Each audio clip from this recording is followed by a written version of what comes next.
La RZ es mucho más que una radio. La RZ es un complejo mecanismo tecnológico diseñado para satisfacer tus necesidades informativas. Pero además de todo eso, la RZ es simple como vos. www.larz.com.ar.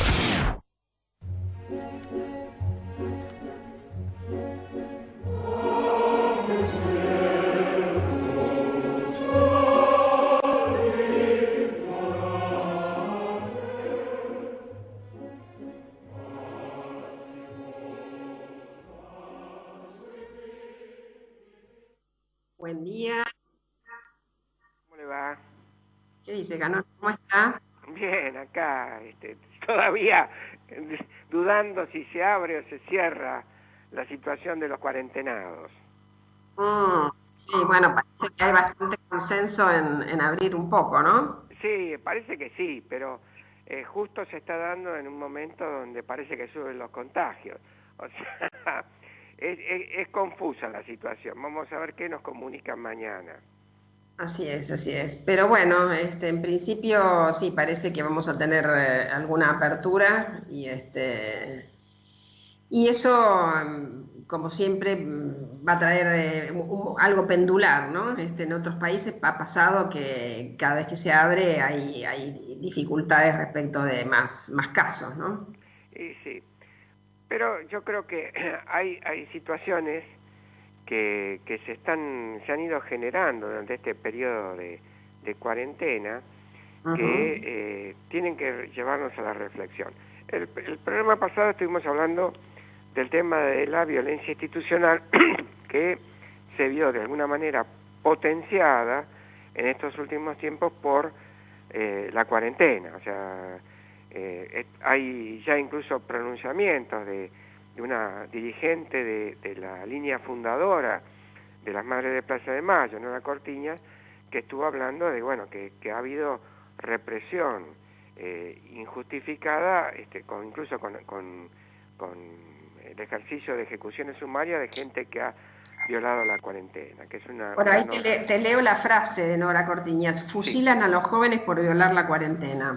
Exactamente, o sea, hay una posición muy fuerte en estos momentos de búsqueda de respeto a los derechos humanos.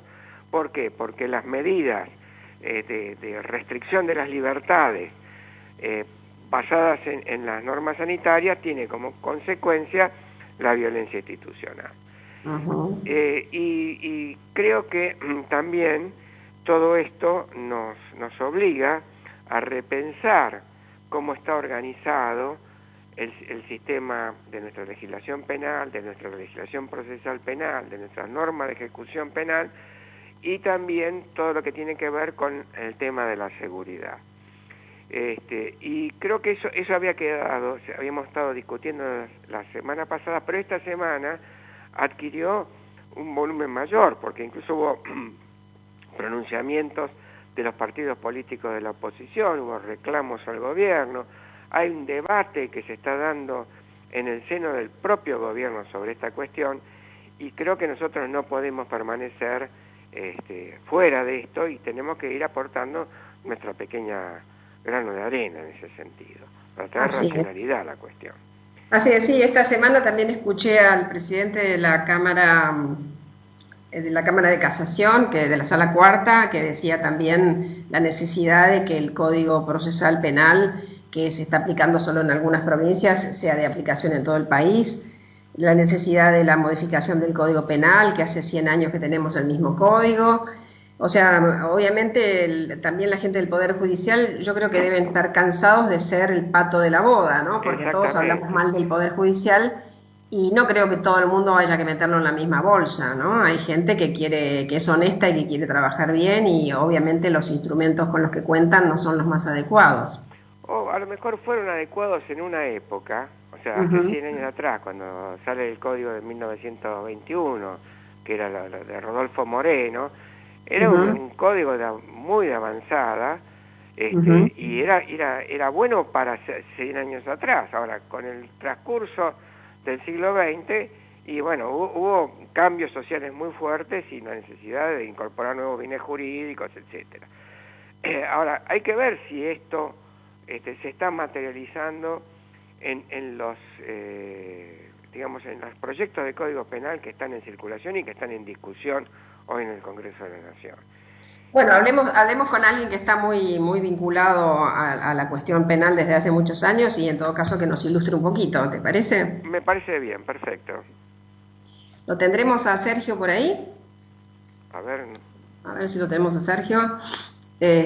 Obviamente que la situación institucional no debiera estar tan teñida de la política partidaria, ¿no? Que es lamentable que en este país todo se tiña con política partidaria, cuando en realidad lo que tenemos que tratar es de tener mejores instituciones independientemente del partido político que nos esté gobernando, ¿no? Sí. Qué poca visión de futuro tenemos nosotros como sociedad. Tan sesgado, ¿no? Siempre con el tinte político que nos gobierna y no con cuestiones de Estado que debieran ir mucho más allá de un partido político. Sí, pero bueno, te vuelvo a repetir, hay cierto vuelo gallinacio de la política argentina que busca sacar réditos, qué sé yo, de las noticias más estruendosas de la prensa amarilla, que busca sacar réditos de situaciones de dolor, y bueno, y eso lleva a que tenga una política criminal que es realmente muy fluctuante, muy poco seria, que da lugar a gente sensacionalista, y bueno, y esos son los grandes peligros que tenemos todos los tiempos, ¿no? Bueno, ahí sí me parece que lo tenemos a Sergio Delgado con nosotros, a ver. Sergio, hola, ¿estás? Sí, ¿qué tal? Buenos días. Buen día. ¿Qué tal, Sergio? Bueno, estamos dándole continuidad a la charla que comenzamos el jueves pasado contigo.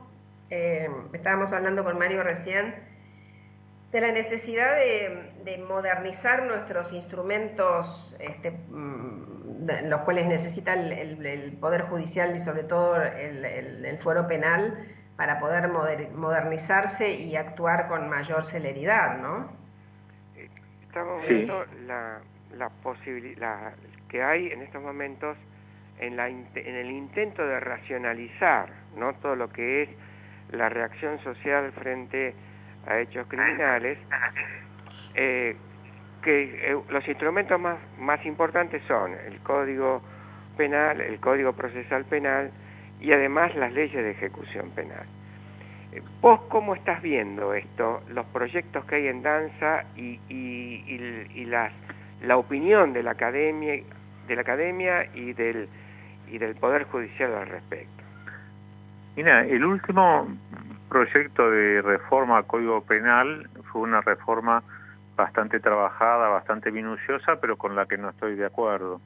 En materia de ejecución penal introducía cambios porque pretendía que las penas se cumplieran totalmente, que no hubiera liberados condicionales, intentaba restringir la libertad condicional en los delitos más graves. Esto violenta los compromisos internacionales y hasta el sentido común en realidad, porque el sentido de la aplicación de penas, incluso de las penas más graves, no es castigar hasta el último día, sino favorecer que en la reinserción social se logre evitar la reincidencia. Y para esto lo mejor, y ya está estudiado hace cientos de años, es un mecanismo de flexibilización, de progresividad en la ejecución de la pena, de ampliación paulatina de la libertad a medida que va habiendo buenos resultados. Entonces, este proyecto en esos aspectos iba totalmente a contramano. Por otro lado, tomaba una política draconiana y disparatada en materia de tráfico de estupefacientes, por supuesto reprimiendo con penas brutales el mero tráfico, con lo cual yo recuerdo que cuando se discutía el proyecto en el Congreso, un defensor oficial planteó, si yo tuviera que defender con este código a un travesti que acaban de detener y que tuve que defender en una audiencia hoy, tendría que defenderlo de una pena de 20 años. Bueno, o sea, los máximos de pena se iban a cifras disparatadas en conductas que no lo meritan. El tema de drogas es un tema importante a tomar una definición, posiblemente no sea el marco de la discusión del código el momento para tomarla, es una definición autónoma que hay que tomar, pero por ejemplo el proyecto ni siquiera innovaba en algo tan básico como el tema de la tenencia para consumo personal, que está desincriminada por la jurisprudencia, pero sigue incriminada por la legislación. Entonces habría que aprovechar la reforma del código para resolver ese tipo de problemas. O sea que vos veis, vamos a identificarlo, ese sería el proyecto Borinsky, el que vos estás analizando. Sí, es el que elaboró una comisión que él presidió. O sea, el proyecto Borinsky iría en colisión con el sistema de progresividad de la pena privativa de libertad, que tiene si bien no hizo un estudio y dejó para más adelante la transformación de la ley de ejecución de la pena, en la parte general del código introducía reformas en la forma de ejecutar las penas, limitando, en consonancia con las últimas reformas que ha habido, ¿no? Sí. Al artículo 14 y al artículo 13 del Código Penal, limitando el acceso a la libertad condicional en el caso de los delitos graves y contra la integridad sexual, y procurando que todas las penas se cumplieran totalmente, o sea, haciendo desaparecer en definitiva la libertad condicional como instituto, y procurando que todo fuera cumplimiento de pena, incluso en las penas cortas, que no hubiera una condenación condicional, sino que hubiera cumplimiento de tareas o penas alternativas distintas de una pena privativa de la libertad. O sea, un agravamiento de la represión incluso para los delitos más leves, con lo cual no estoy para nada de acuerdo, ¿no? Me parece que al contrario, lo que hay que hacer es intentar racionalizar, reservar los castigos crueles y los castigos duros para los casos que lo ameritan, para los casos más graves, que no son la mayoría, y intentar, sí, en eso hizo un muy buen trabajo de racionalización de las normas penales para evitar que se contradigan entre sí y para que las escalas penales no se contradigan. Sí, porque eso era un absurdo, penales también, ¿no? Hay que discutirlas. Sí, yo había visto que la trata de personas en un momento dado tenía una pena inferior al robo de ganado. Por eso esta punitividad tan terrible, no pudo morigerarse. ¿Eso fue lo que salió? ¿Eso fue lo que se aprobó? Y el proyecto termina teniendo temas graves como el problema del tráfico de estupefacientes, que es un tema con el que uno tiene que tomar una decisión, porque hoy genera el 40% de la población carcelaria, en la cárcel de mujeres es el 70% de la población. Entonces, decidir que no haya libertad condicional, como ahora, por ejemplo, que la última reforma legislativa dejó sin libertad condicional los casos de tráfico de estupefacientes. Decidir que se incrementen los topes penales, y es algo que merecía un debate más amplio y que merecía una discusión más racional. Sí, es evidente que no es posible adoptar unilateralmente en un país una política a contrapelo de la política del mundo en materia de narcotráfico, pero tampoco se puede tener una política absurda de llenar la cárcel de traficantes mínimos y no reprimir además las organizaciones de narcotráfico, que en definitiva son las que no terminan siendo capturadas por este sistema.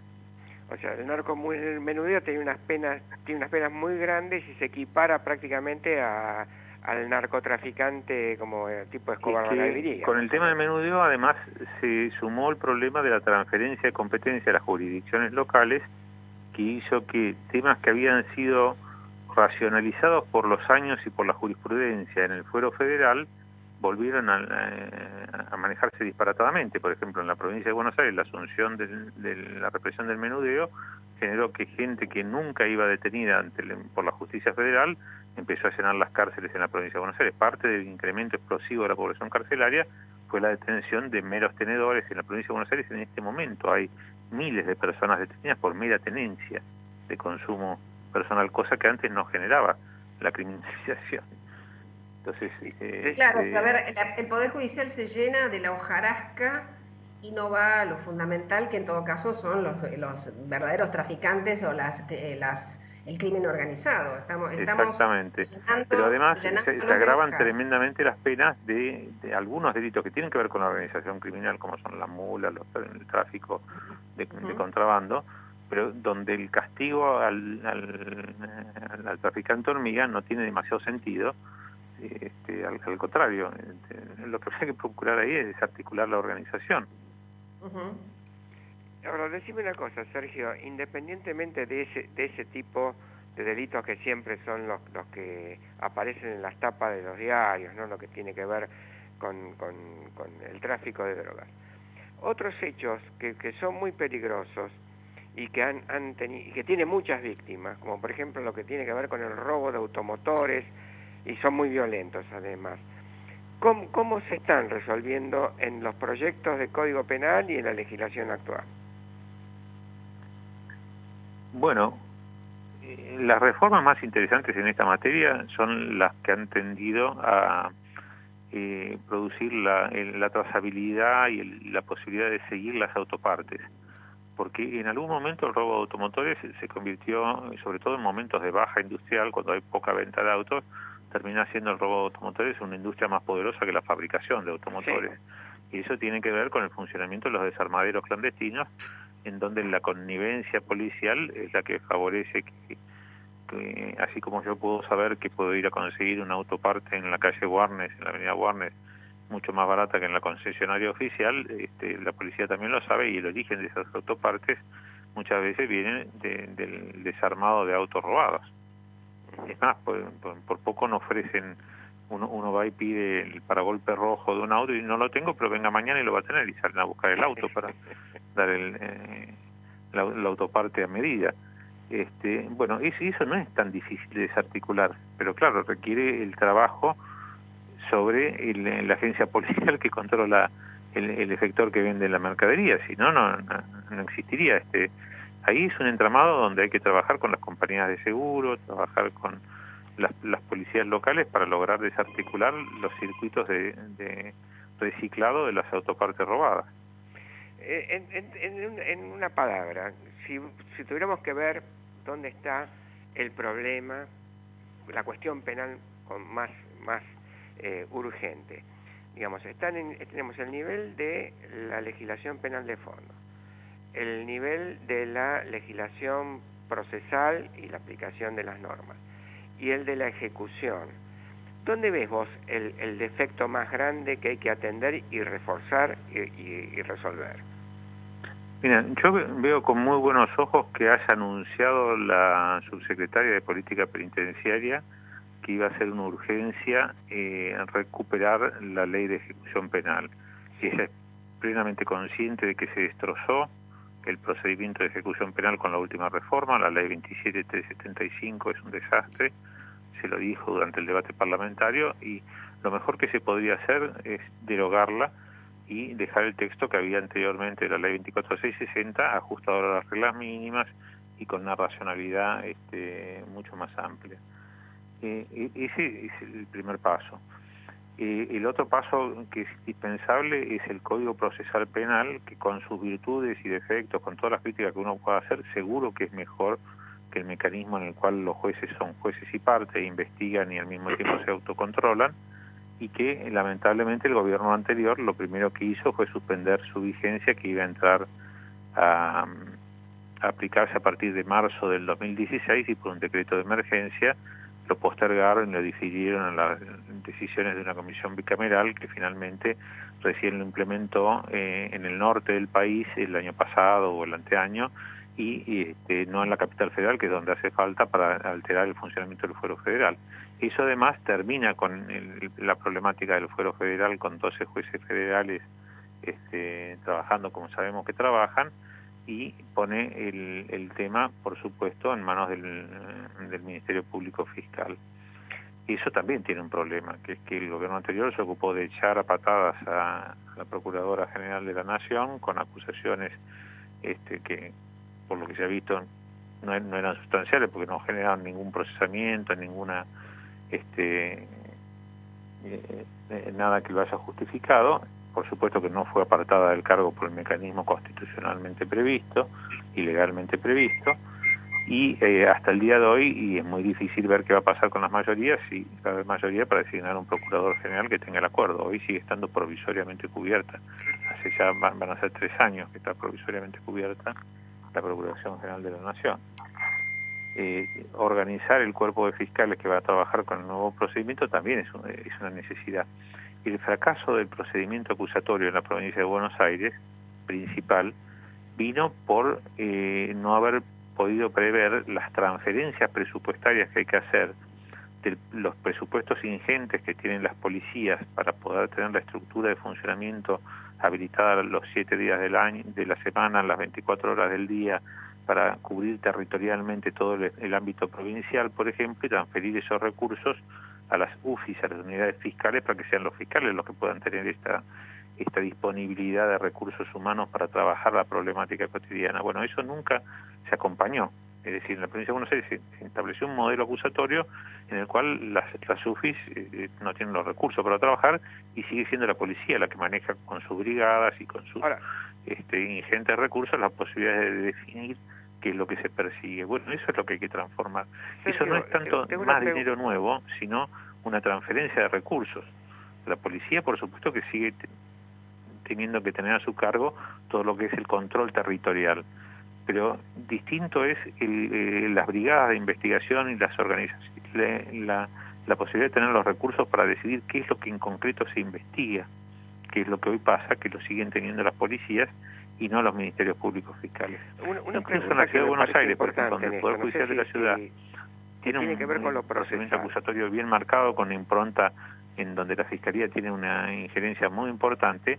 Lo cierto es que no se puede ni comparar las posibilidades y recursos de la Fiscalía con los que tiene la propia policía, que incluso habiéndose creado de cero la policía de esta ciudad, con las transferencias que se hicieron después de la policía metropolitana, lo cierto es que se transfirieron todas las brigadas y departamentos de investigaciones que siguen estando en la órbita de la policía y no se han transferido a la Fiscalía, que es la que debiera asumir el control profesional de la forma en la que se ataca y se implementa la política criminal, ¿no? En la forma en la que se ataca el delito y se implementa la política criminal. Sergio, ¿y qué grado tenemos de la disponibilidad de la acción? O sea, ¿el fiscal dispone de la acción? ¿Tiene el principio de oportunidad?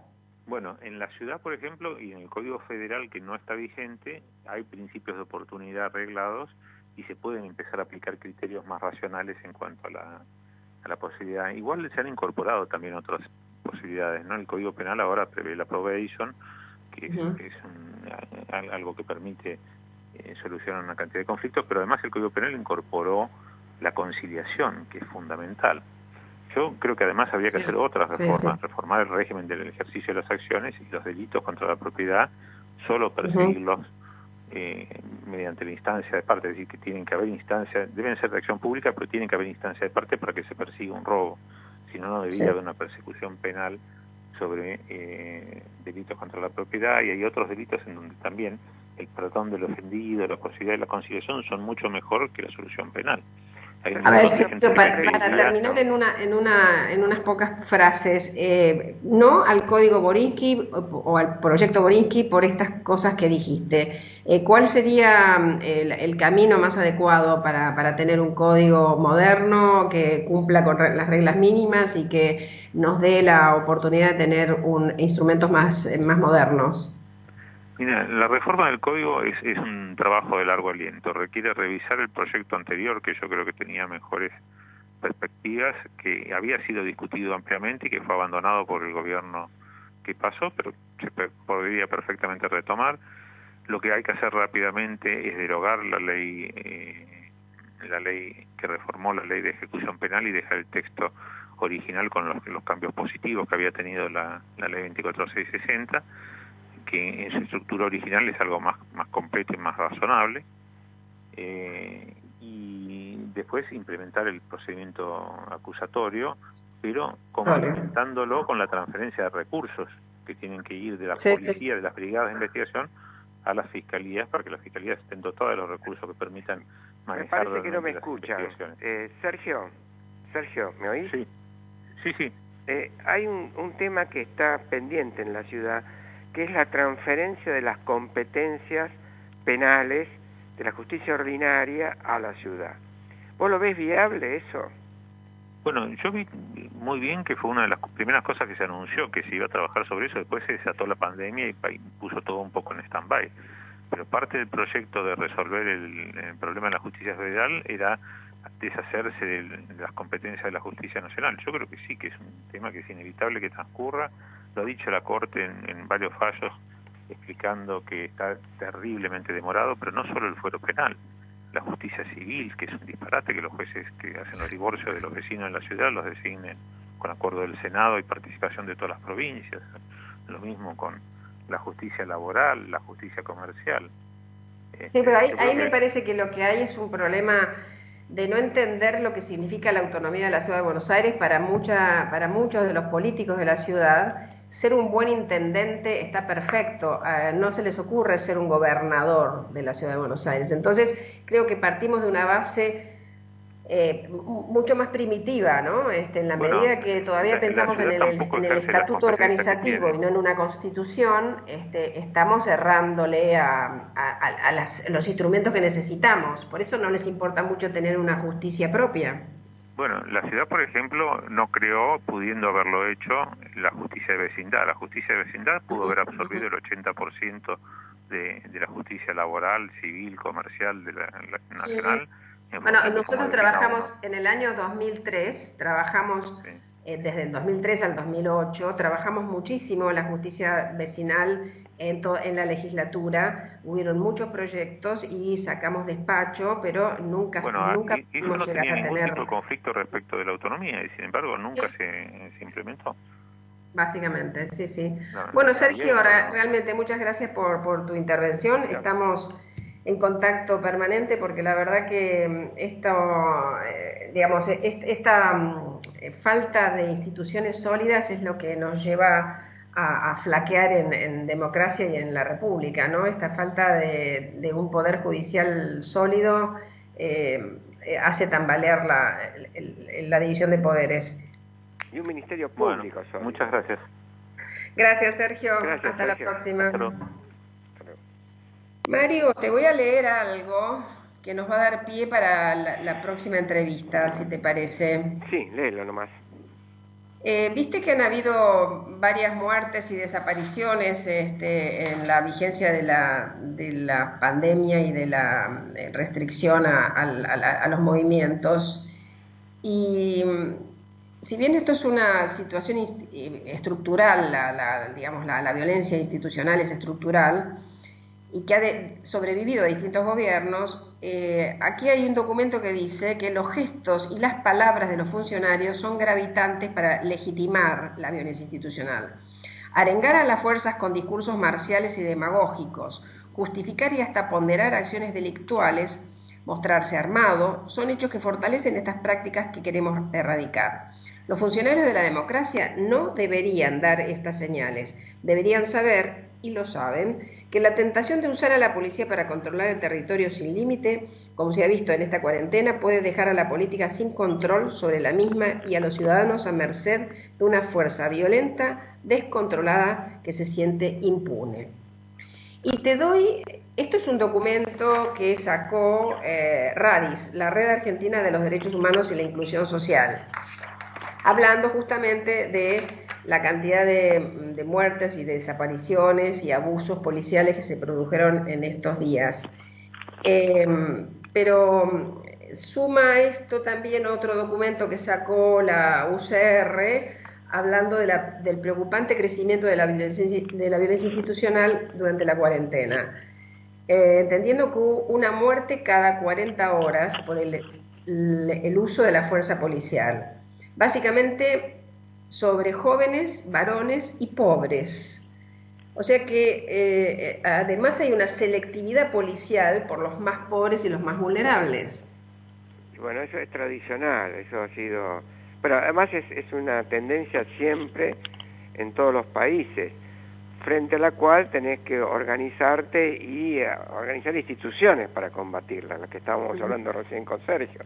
Pero también es necesario, y acá lo ponen de acuerdo en las manifestaciones y documentos que leíste, una actividad importante de la política para desarmar prácticas que son violentas y que están paralelas a la ley.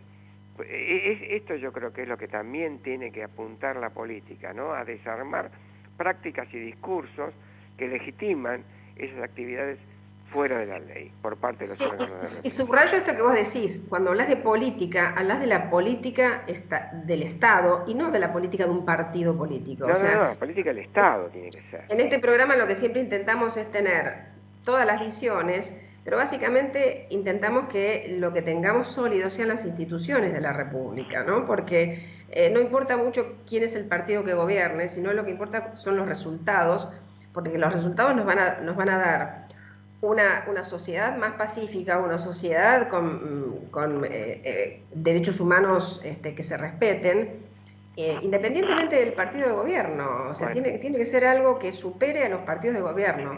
Y creo que todavía nos debemos esto, ¿no? No lo tenemos demasiado claro. Y bueno, este es el ideal de Mariano Moreno, cuando dice que si los pueblos no se ilustran, lo que van a hacer es cambiar de tiranos sin destruir la tiranía. Esto es... ¿Te parece que llamemos a un amigo para que nos reflexione con nosotros sobre estas cuestiones? Bueno, perfecto. Creo que tenemos en línea a Gustavo Palmieri. ¿Puede ser que estés ahí, Gustavo? Hola, sí, estoy acá. Hola, Liliana. Buen día. ¿Qué tal? ¿Cómo estás? Bien, bien. Bueno, no sé si escuchaste algo de lo que estábamos conversando con Mario Ganora. Escuché un poquito a Mario porque se lo escuchaba muy bajito, pero a vos te escuchaba mejor. Pero lo que me perdí fue poquito. Escuché el final. Bueno, en principio lo que estamos tratando de desarrollar hoy es qué nos está pasando con esta violencia institucional que no logramos desarticular. Pasan los gobiernos, pasan los años y sigue estando ahí, ¿no? Esta cosa del abuso policial.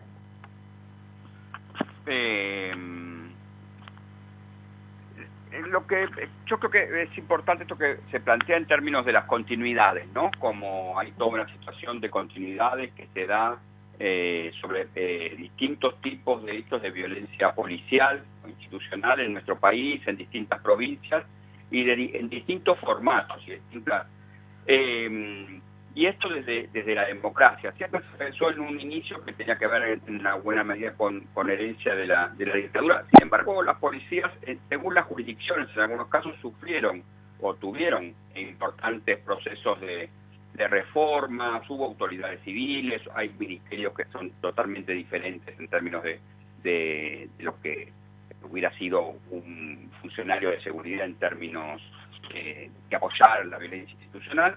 Sin embargo, hay continuidades que están, y la pandemia, ahora la actuación en estos momentos, lo que estuvimos viendo son algunas prácticas que parecieran ser una continuidad, o sea, algunos hechos de violencia policial que son la misma práctica que esa policía tenía y que ahora es más visible, y algunos hechos nuevos. Y estos hechos nuevos, probablemente más relacionados con la pandemia, son también los que le dan visibilidad a estos otros. Pero la situación claramente de violencia institucional ya era grave, y los hechos que están ocurriendo alrededor de la pandemia muestran la gravedad de la situación en distintas jurisdicciones. ¿Tenemos los instrumentos adecuados, Gustavo? Porque, por ejemplo, no tenemos un defensor del pueblo nacional, las policías se investigan a sí mismas en las provincias, básicamente.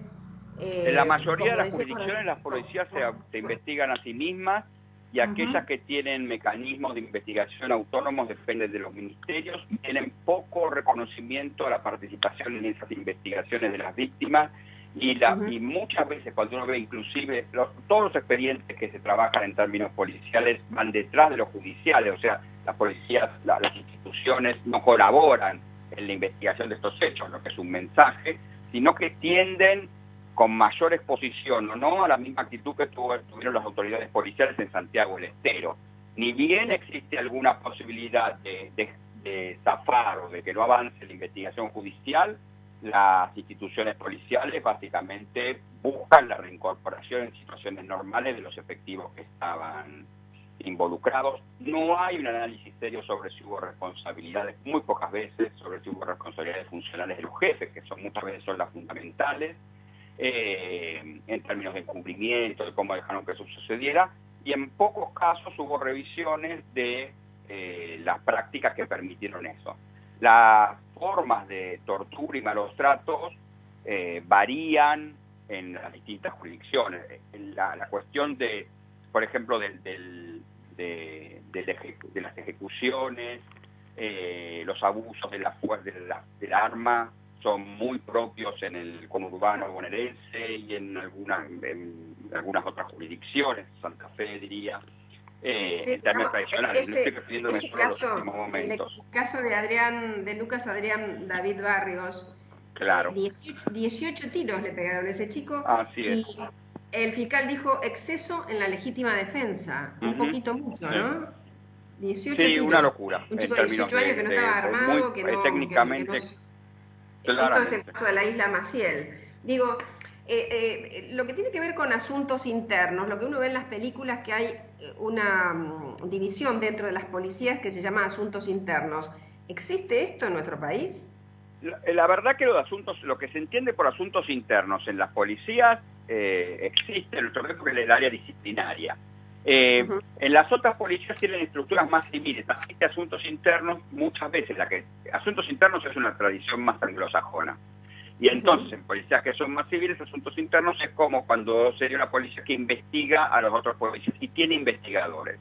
Nuestras fuerzas de seguridad, la parte investigadora, lo que se llama, después a ver, algunas le pusieron asuntos internos, la Policía Federal tiene asuntos internos, la policía también, es esa área. Viene más del área que era disciplinaria, que es un área bastante, inicialmente no muy prestigiosa, que con el tiempo fue adquiriendo notoriedad. A partir de todas estas peleas también de las organizaciones sociales y de la importancia que tomó la violencia institucional, no solo como problema, sino como problema registrado por organizaciones sociales y por instituciones políticas.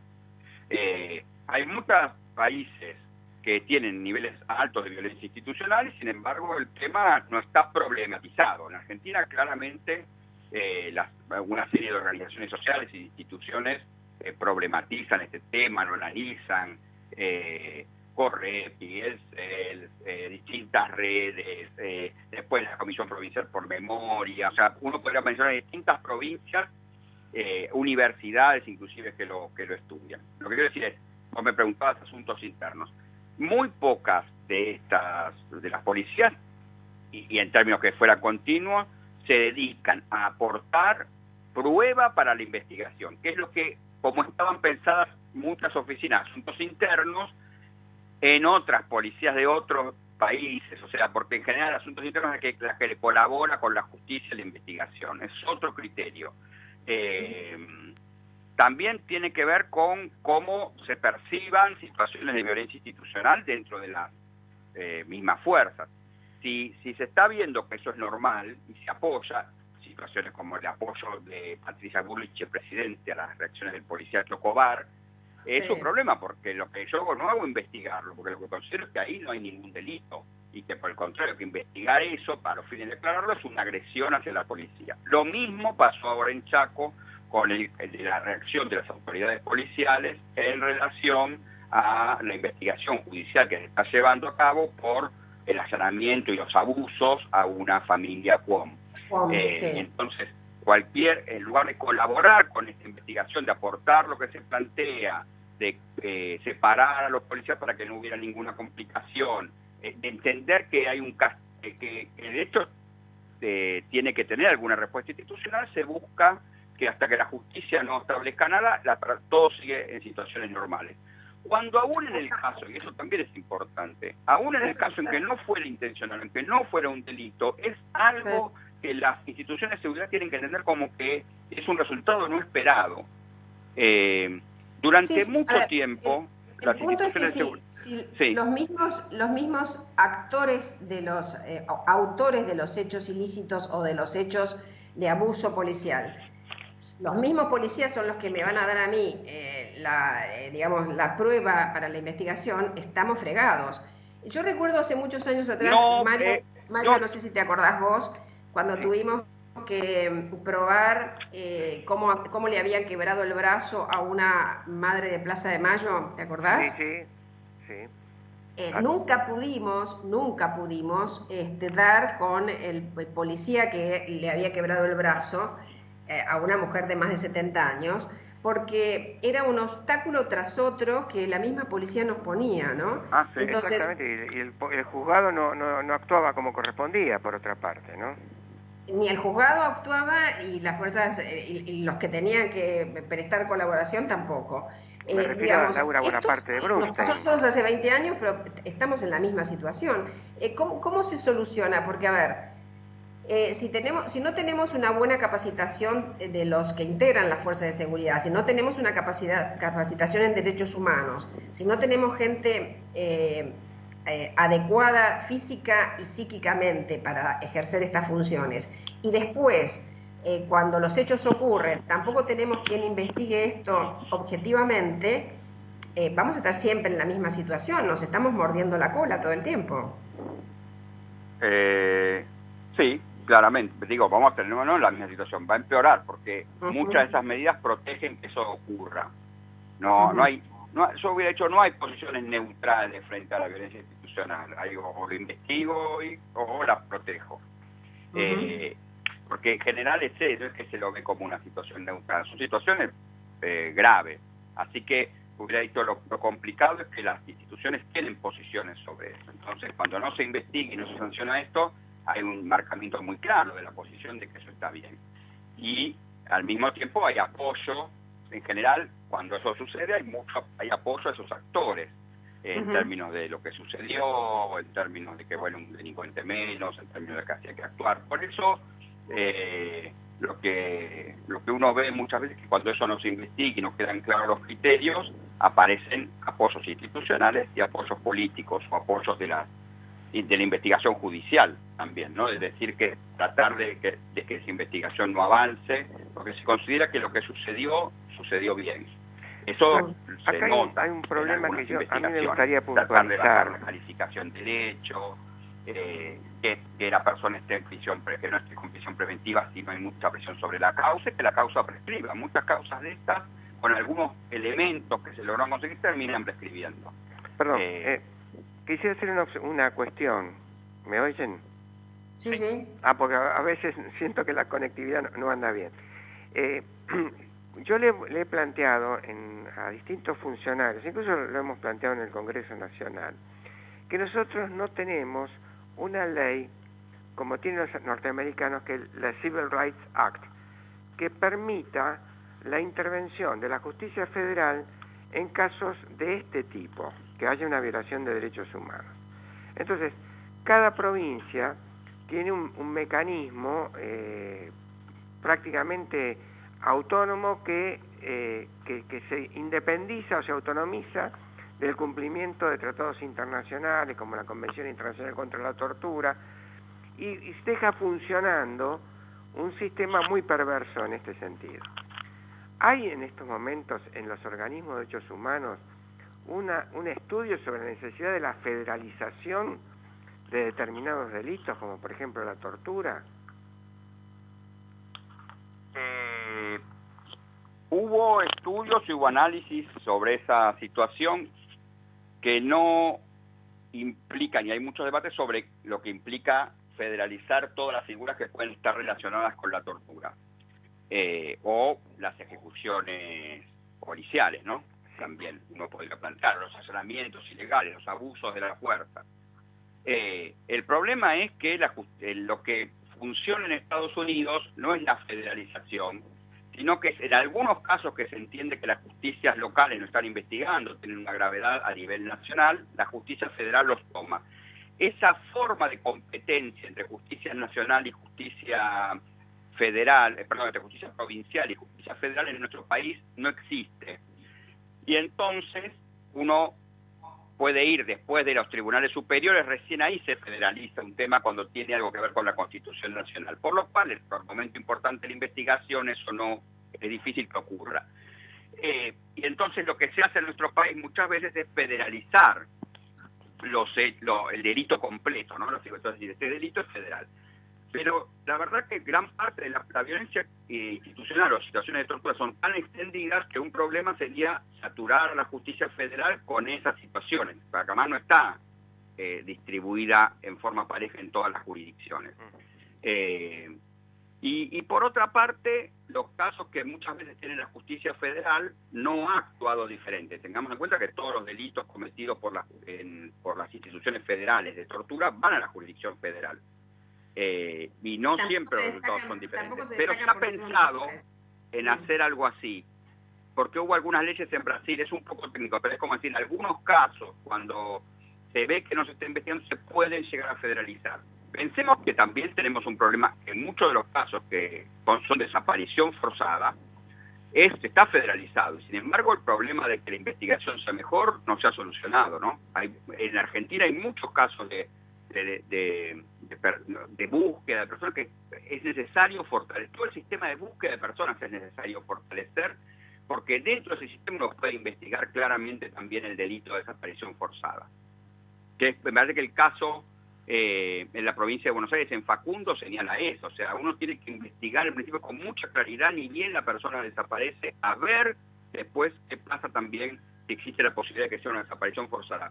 Porque también sería un problema que nosotros solo demos importancia a las desapariciones cuando son desapariciones forzadas, entre delitos generadas por la policía.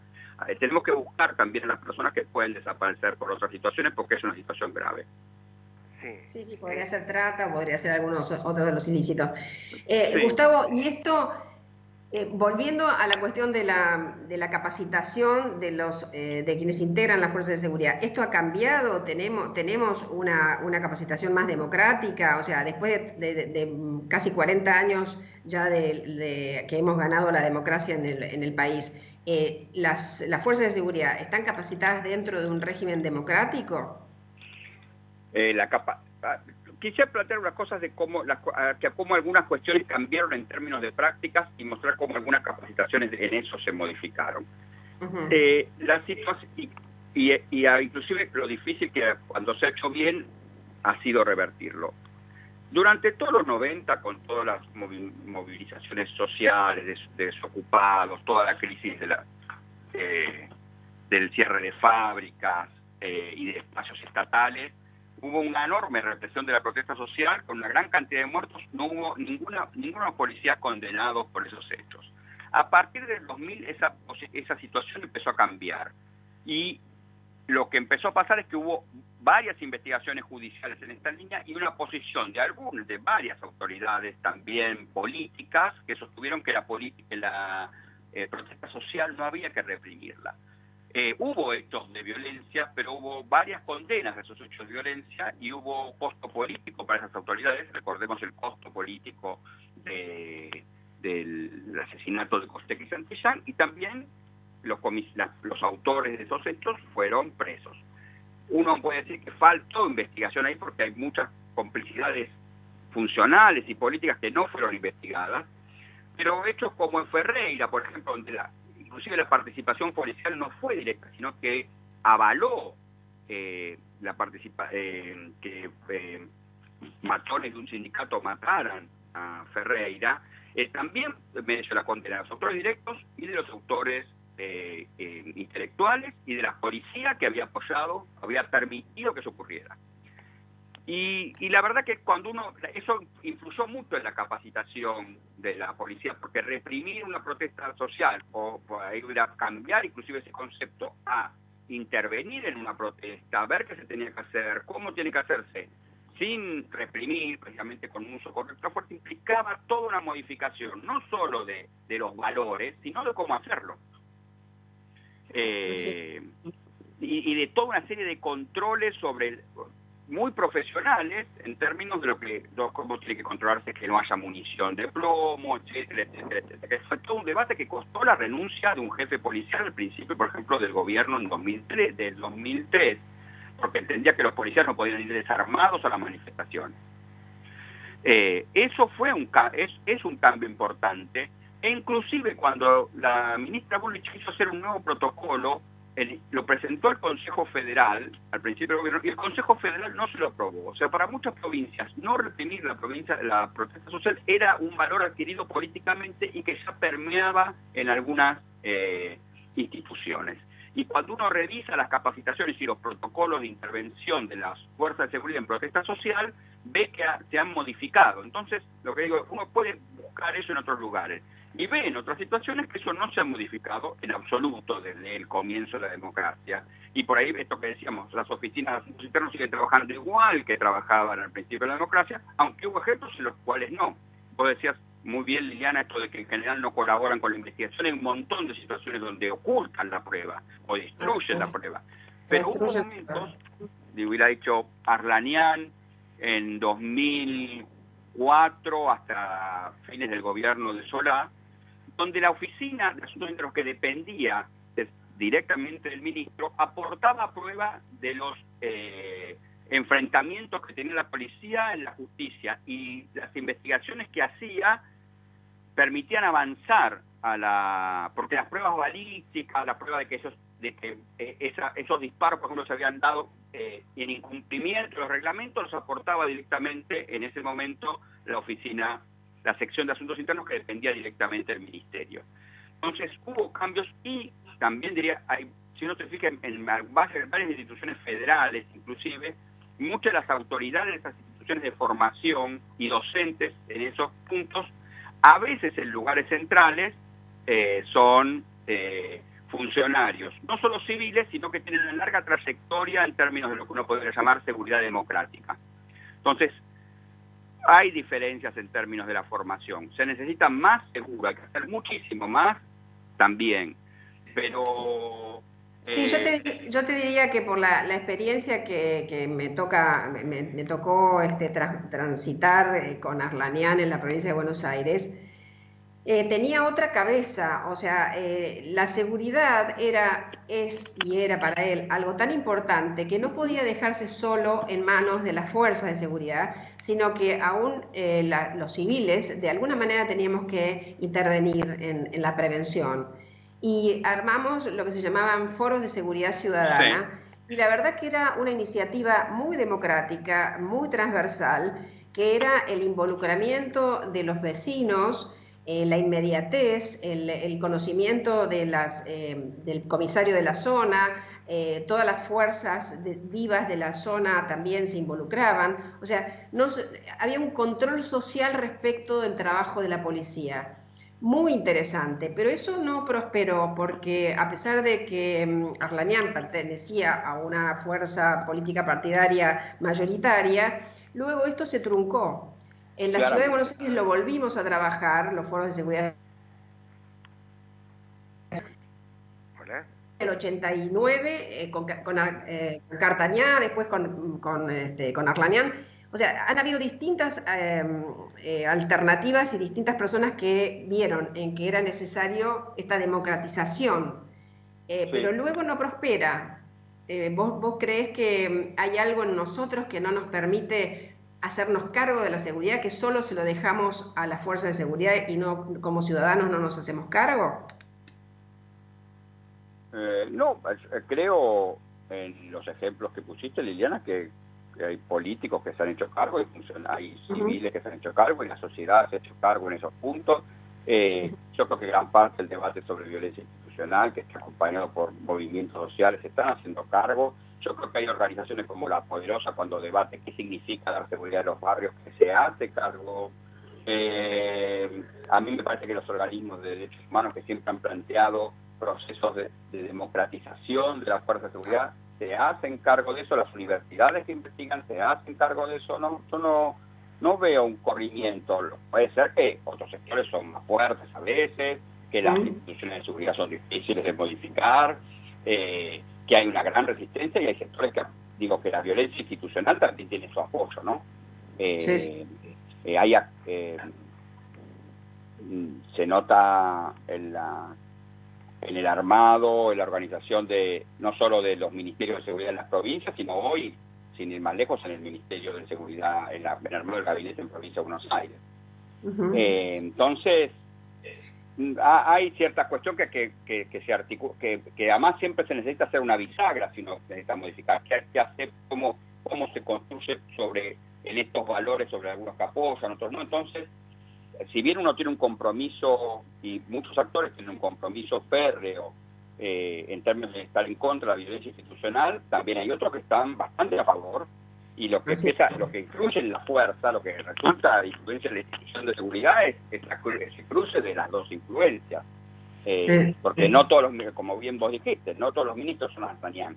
Pero yo no descartaría que cuando se van esas experiencias hay elementos que quedan y al mismo tiempo cada vez quedan algunas tareas pendientes que tenemos que pensar.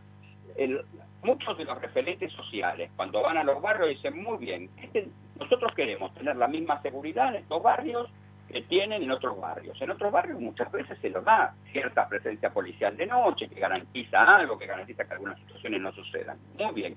En estos barrios tendrían que estar ahí. Muy bien. ¿Y qué tendrían que hacer? ¿Qué tienen que cuidar? Que uno puede ingresar, salir a trabajar, con todas las situaciones que se consideran como delictivas, diría pequeños delitos, como cago con los chicos en las esquinas, bueno, no saben que se están drogando, no saben qué hacer. En cambio, la parte urbana sí saben qué hacer, porque eso no sucede. Entonces, no están las policías, por ejemplo, preparadas para dar, claramente no están preparadas para dar una seguridad democrática en los barrios populares. Eso es todo un desafío. Porque todo lo que anotan, todo lo que tienen en cuenta, inclusive cuando hacen un allanamiento, está pensado, parece como cuando pensamos la manera de la pandemia, para trabajar en un barrio con un domicilio donde toda la gente entra a su casa, donde no hay ningún conflicto, donde algunos conflictos no les preocupan, si se estaciona o no se estaciona bien el auto, hay un montón de cosas, delitos cotidianos que ocurren, pues toleramos, no pasa nada, o sea, no vamos a estar o ruido en una casa, vamos conviviendo con eso. Pues la policía está preparada para eso, o más preparada para eso, que para intervenir en los conflictos cotidianos y en situaciones de violencia que ocurren en barrios populares. Así como nosotros estábamos mucho más preparados en términos de qué significa la cuarentena en los barrios de clase media, diría, y no en los barrios populares. ¿Cómo se ejercita esto? ¿Qué significa estar aislado hoy con las personas que están en una comisaría? ¿Quiere decir que entonces no estamos previniendo el coronavirus en los detenidos de una comisaría? Claramente no. Obviamente, bueno, sí. Liliana, me parece que se nos está acabando el tiempo.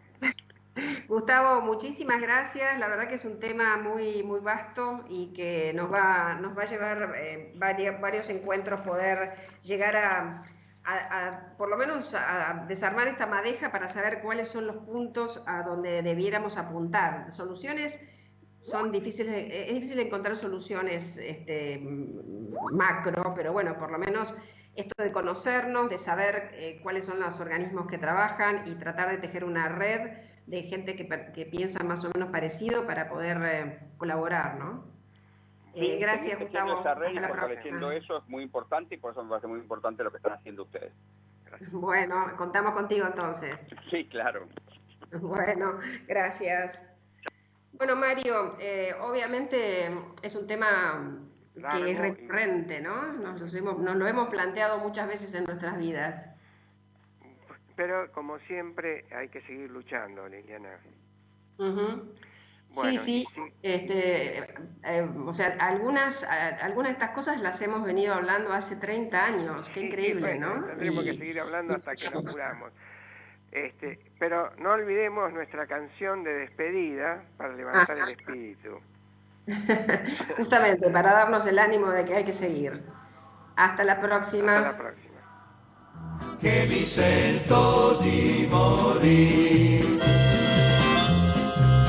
e se io muoio da partigiano, oh bella ciao, bella ciao, bella ciao, ciao, ciao, e se muoio da partigiano tu mi devi seppellire. Desde Buenos Aires, Argentina, vía internet